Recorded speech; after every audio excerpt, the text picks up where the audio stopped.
was there, and I still can't believe this day even happened. For context, this happened April 21st, 2012. I, 33 female at the time, was living in Florida, and a friend of mine was going to a wedding right across the Florida line, and he invited me to tag along, especially since it was a long drive. I like going to weddings and road trips, so I said, heck yeah, let's roll. After a 6-hour drive, we roll up to this cute little house on a few acres of land in the rural South the day before the wedding. I meet the bride and groom, a lovely couple in their early 20s, and I see this as a family affair with everyone working at setting up things. So I roll up my sleeves and I start helping. About 15 minutes in, I realize that the wedding and reception is going to happen in the backyard, and that just about everyone doing the work was varying degrees of inebriated, and they were out of alcohol. Uh-oh. I mean, to be fair, I probably would need a few beers in order to do work outside to make it more enjoyable. A few people wanted to drive to get more. Well, this trip was so last minute, I didn't have time to shop for a wedding gift, and being sober, I volunteered to drive to the liquor store and get supplies. Look at you rolling up your sleeves, helping the alcoholics get more alcohol. Love it. As I'm starting the borrowed truck, the groom and groomsmen hop in, and that's when I learn the groom has cold feet. We're telling someone that we barely know this information. At least I chose to be gracious and believe that because he leans over to me and says something to the effect of, why are you just showing up now, right before my wedding day? As if I'm there to taunt him about his decision to get married. No, sir. I told him that his cold feet is his and his fiance's business. Not my monkey, not my circus. I shut him down firmly and quickly and set firm boundaries. Ooh. I still fail to understand why you punched the bride and not the groom, because it sounds like they both deserve a punch. I spat everywhere. At this point, I'm like, why didn't you punch the groom? Because groom kind of also deserves a punch. You know what I'm saying? This did the trick because we all had a fun time the rest of the day, and I stayed near the bride the rest of the time. The next day, the weather turned bad. Ooh, a little rainstorm to add to the drama. The couple had to move the ceremony inside the living room due to the rain. So there we all were, squished inside, but it was cozy and cute, and the ceremony goes off without a hitch. And that's the last thing that goes right. Oh dear. Oh dear. Oh dear. Oh dear. At this point, I'm like, what happened to make you need to punch the bride? For your sake, I hope she deserved it.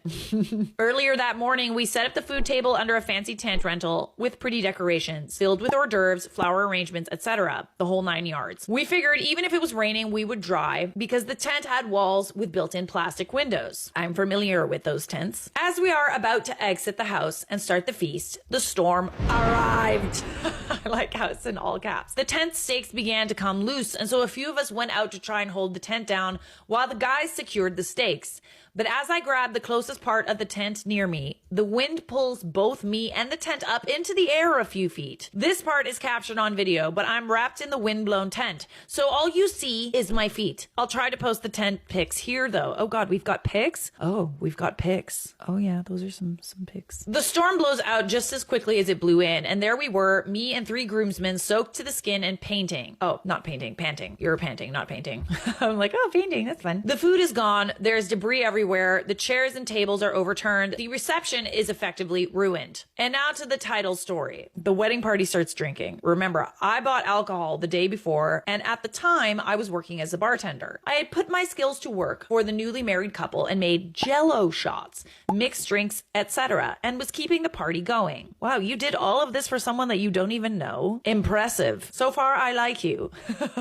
Well, the inevitable happened, and as the sun disappeared, so did the alcohol. Everyone was having a good time, and the bride didn't want the fun to stop, so she decided we should all go to a club, aka backwoods bar, and keep the party going. So we load up in cars, hopefully no one drank and drove, to the club, and we're there maybe for an hour before the maid of honor starts to round us up and says we have to go. The bride is getting kicked out. I have no idea why or what happened, so I follow the maid of honor. We get in the car. The best man is driving. The groom is in the front passenger seat. The bride is sitting in the back driver's side. I'm in the middle, and my friend is next to me in the back passenger side. The bride is angry. Raging. She wants to unalive the groom, and no one is going to stop her. Oh God, what'd he do? Oh God. If he was already hitting on you, I feel like he did something. No way. She's screaming about how she's sorry she married him. She made the biggest mistake of her life. She's going to rip up the marriage certificate instead of mailing it in. She has a technicolor tantrum, the likes of which I've never seen before. She goes for the groom from her seat in the back behind the driver and climbs over me to attack her new husband, and in the process elbows the driver in the temple and causes him to jerk the steering wheel. Oh dear Lord. Not while we're driving, bestie. Not while we're driving. The car swerves and we almost leave the road. Mind you, I'm not at all sober and I got mad and tell her to stop before something bad happens. She calms down for about 3 seconds before she goes for the groom again. So I've had enough at this point. I don't want to be unalived, so I punch her in the mouth.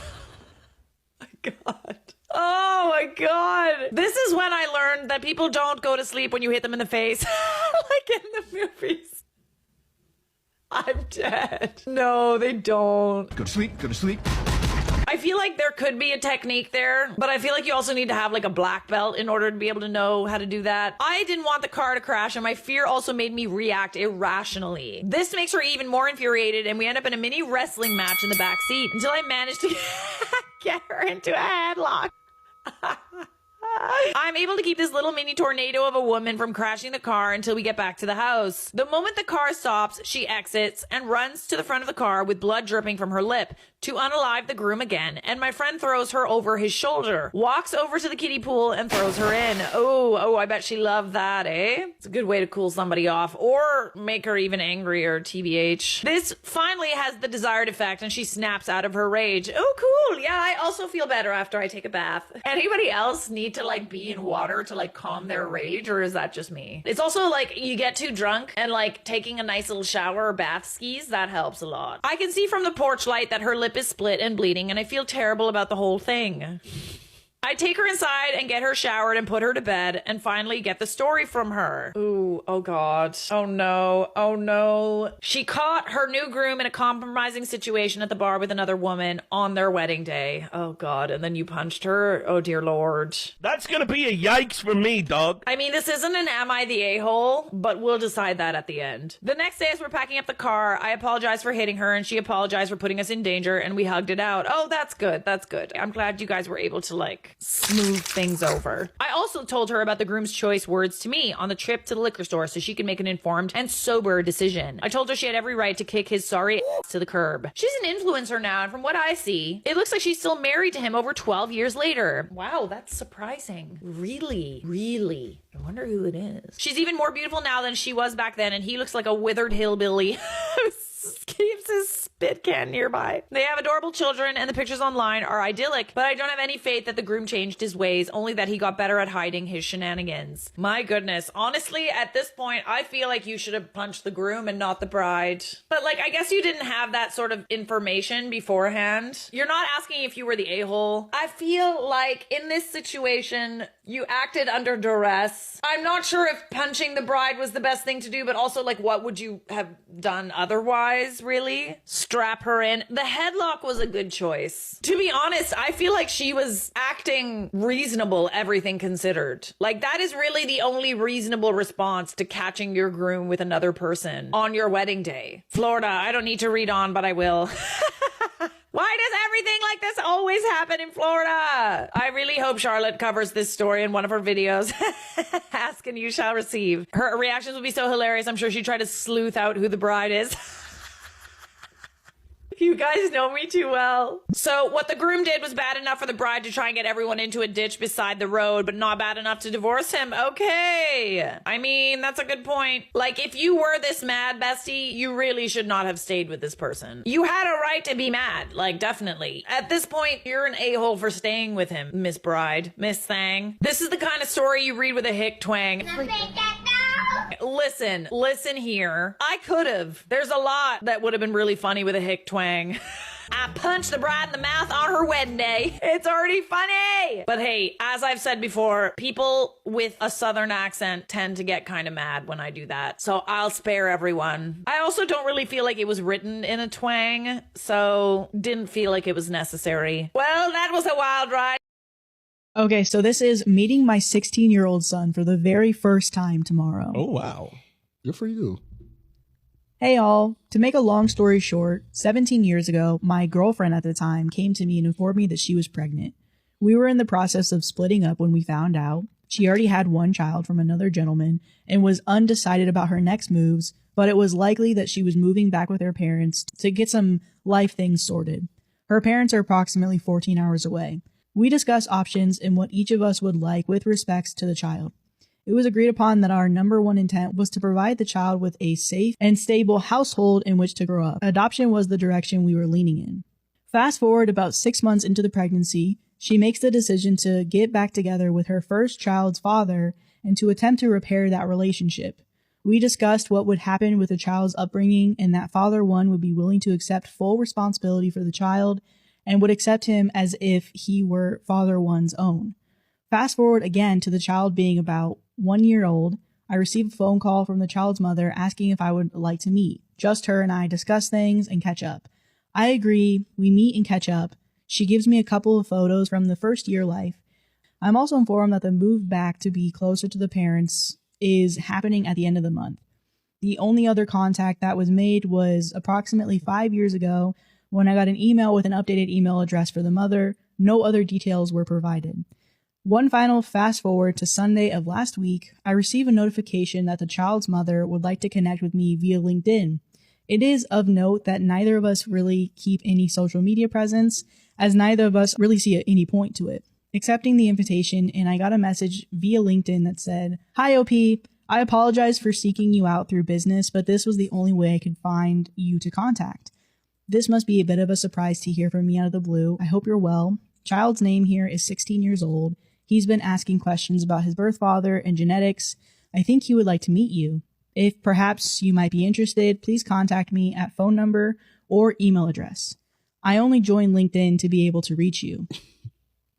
If you have concerns or would not like to meet, I would still appreciate a short reply, just so I know you received this message. Again, I hope this finds you well. Mother's name." I'm completely shaken at this point. I have ebbed and flowed on the desire to reach out for years and have not done so as I have not wanted to overstep and deeply value a two-parent household, not a two-parent household plus another parent, with or without the spouse on the side. I reach out to the mother via phone and we have a short but pleasant conversation. They're living about 45 minutes away and have been for the last 12 years. We agree to meet for coffee and to catch up again the following day, Monday.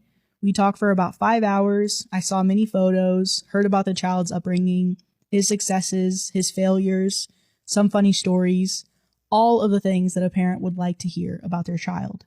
At the end of the meeting, I'm asked if I would like to meet the child at a restaurant somewhere close to the middle of our places on Saturday, tomorrow. I agree to this and am now approximately 16 hours away from this meeting. I'm going to be completely honest. I'm freaking out over here. After feeling like I've failed my first and only child, I chose to get a vasectomy as I never wanted to feel that level of guilt and failure ever again. There were so many times that I felt like I was never ever going to have the opportunity to meet my child, and I have done a lot of work to make peace with that thought. How do I even approach this situation at this point? I am over the moon, excited to meet my child for the first time. However, I still have such incredible feelings of guilt and failure. I have concerns for the unknown. Will the meeting be a positive one? Am I simply going there to get shredded by a teenager with an axe to grind or an otherwise negative disposition towards a father that was not there for him? As mentioned above, I have never had children. I don't know how to parent. I recognize that it's still very much not my role, but that doesn't change the fact that I have no idea what I'm doing, even in this meeting tomorrow.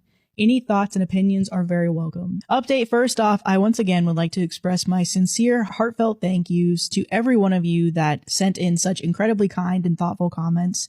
I did not really know what I was expecting as a response when I made this post, but what I got was, for the most part, so incredibly kind and thoughtful. I'm truly humbled by the outpouring of support from all of you across the globe. For the first time in the better part of a week, I managed to sleep well and took advantage of that to catch up on some sleep. I apologize for the tardiness of this update. Regardless, here we go. We met at 3 p.m. Eastern yesterday at a sit-down chain restaurant. When I walked in at 2:45 p.m., I was standing at the front waiting to speak with the hostess. When I saw my ex walking up to me, we spoke briefly and I was informed that my son was sitting at a table close. I was beyond nervous. We walked over to the table together. It was oriented thus that his back was towards the door.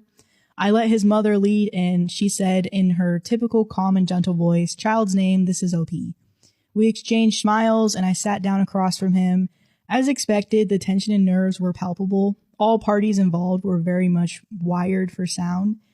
We exchanged pleasantries, similar to what anyone would do when meeting someone for the first time. "Pleasure to meet you. I've heard many good things about you. How have you been?" The "how have you been" question sparked a response that I was not necessarily expecting, but probably should have, given that this gentleman across from me shares my DNA, and therefore I should have known he would also carry my dry, sarcastic sense of humor. And he said, "Like recently or over the past 16 years? Nice. All I could really do was smile broadly and answer with, "Whatever you would like to share, or both if that works for you." We share a meal, spoke for about 2.5 hours at the restaurant, and took some first steps to catch up. I learned about his love of books, movies, and music, his deeply rooted love of video games, mythology, and folklore. He assuredly had questions about me and my life over the past 16 years, but he was exceptionally kind and gentle in his questioning. I never felt like his intent was to attack, only to probe and to quell his curiosity about where he came from. Near the end of the meal, there was a pause in conversation, and I felt it was appropriate to very simply and frankly say, "Thanks for reaching out," which was met with a very genuine smile and, of course, as a response. We collectively decided to leave the restaurant and walk around a shopping center that was close by, see also in the same parking lot. We walked and talked for another hour, very casual conversation, like that of a couple old friends catching up after an extended absence in each other's lives. The sense of calm and relief that progressively washed over me as we had this conversation was unbelievable.